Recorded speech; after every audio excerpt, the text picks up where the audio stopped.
The East has taken a look at mental health through a very different lens than those of us in the West, because the idea of psychiatry and psychology are more a westernized view.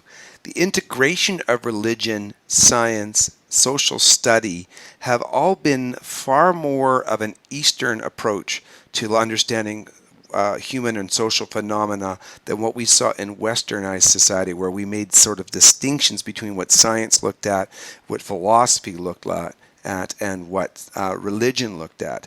So many of us are familiar with the idea of Confucianism or Taoism, and these are very old concepts that didn't really look at these ideas as distinctive, but in fact as integrated.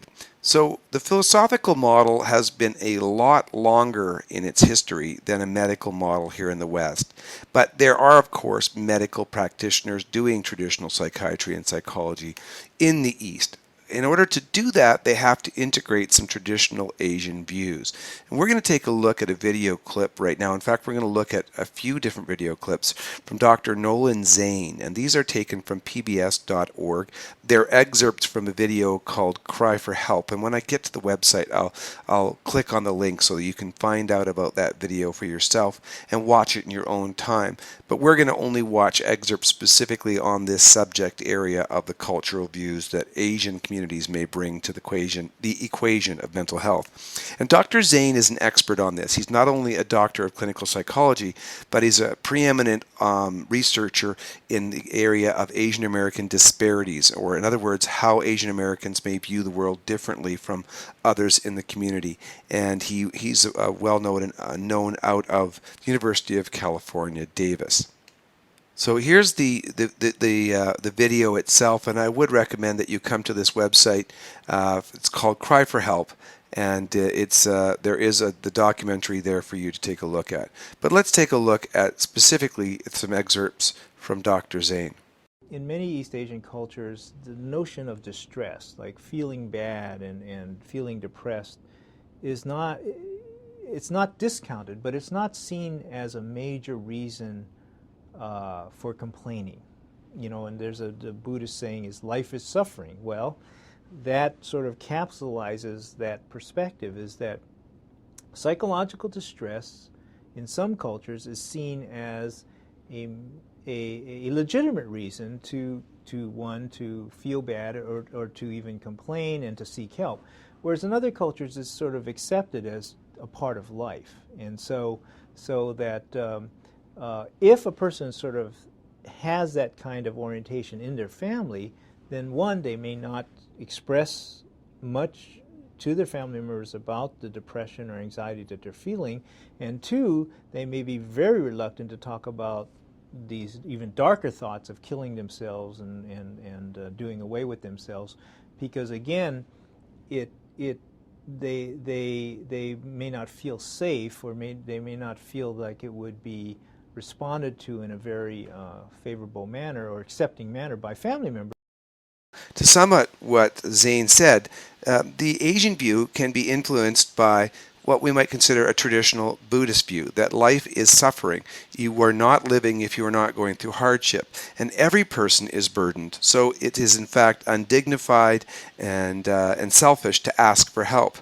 The idea that one goes through burdens is we see those burdens indeed as blessings, in a manner of speaking, from God, however he is understood, and that those burdens are borne by your family and by the individual. That's the order of things, and that shame can be brought to the family. And in fact, what Zane has said in his research is that only 28% of people who are of Asian descent would go out and seek help if they knew they had a likely mental health disorder. And that's from his Asian American Center for Disparities research. And in fact, this research has been reflected in other people's work as well. For example, we're going to take a look at Maslow's hierarchy of needs later on. And Maslow, of course, is a very well-known psychologist. He's probably one of the first psychologists that most undergraduate psychology students learn about, and they always learn about his hierarchy of needs. But an interesting study has since revealed that that is a more westernized view of the hierarchy of needs. When we think about our self needs, our physiology and our safety and security as our first and second needs, that isn't necessarily what's shared in an Eastern community where community welfare is still the dominant thing, that one should sacrifice one's personal welfare if it is for the greater good. And this view is not lost when people come from an Eastern community into a Western one. And it fades to some extent as people go through generations here in the New World in North America, but it is not completely lost. And we'll talk a little bit more about the immigration or immigrant effect later on. And Zane talks a little bit about how it can be critical to help the person or family see the functional connection to getting help in the next video. So let's take a look at that.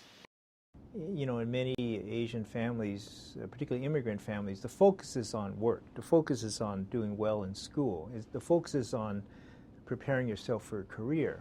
And so that when people have mental health problems, that many times they don't see how counseling services and psychotherapy actually is going to help them with their work, with their school. And so one of the biggest challenges for counselors and therapists is to somehow very quickly in the first session or first few sessions show the client and the family that, look, these kinds of services or this kind of care or treatment will actually help you do better in school, will actually help you do better on the job. And because that connection is oftentimes assumed or not made many times. And so what Zane is saying is if you're going to help people who come from an Asian background, it can be very important to communicate effectively to the family and to the individual that this help has a functional or pragmatic benefit. It's not just about feeling better. It's not just about addressing one's individual and selfish interests, but it also is going to make that person a more effective contributor back to the community.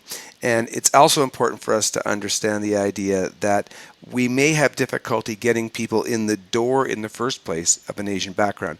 Anecdotally speaking, I can tell you that even when I worked in communities where 1 in 4 people was of Asian background, I saw perhaps a 1 in 20 representation of people from that community coming in the door to my services. So when a person comes to the door, it is a rare opportunity. And this goes to Zane's comment that you have to be able to intervene and help people to understand the practical benefits of therapy very early on, or else they may not continue with the service you're providing.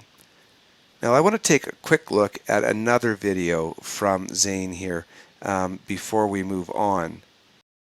There is, as we discussed before, there's great stigma surrounding mental illness in most populations, but our research and other people's research have shown that the stigma is even greater in Asian American communities and in East Asian societies. And so why this is the case, we're not sure, but we do know that the stigma is at a greater level than what we'd find in general population. So this may be preventing people from seeking services. They're ashamed, they're afraid, and they're also concerned about how, if people found out that they had a mental illness, how this would have reflected on their family. So there's a lot of concern about losing face or losing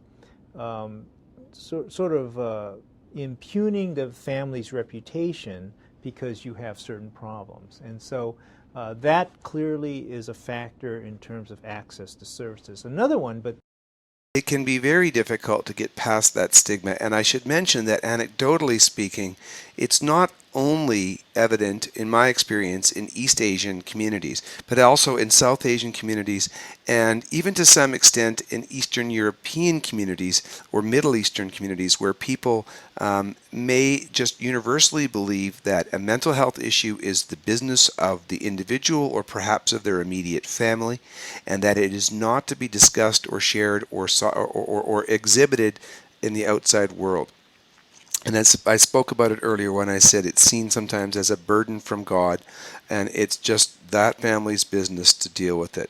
And the idea of contagion, the idea of mental illness being transmissible from one person to the other, is also not entirely absent. There are still people who believe that being around individuals who are mentally ill can cause you to become mentally ill as well. One of the ways that we can support people who are of an Eastern community is to have them, if possible, encounter people who have a similar cultural background when they walk in the door. And this is difficult because the very same things that make a person from coming in to access services as a mental health consumer are also going to pervade the community so that people will make different choices around careers and so forth. So when we have the opportunity to find a person of Eastern descent who is a practicing professional, that is a real resource for us. And if possible, it's great to have that individual play a role in receiving individuals who may come from an Eastern background.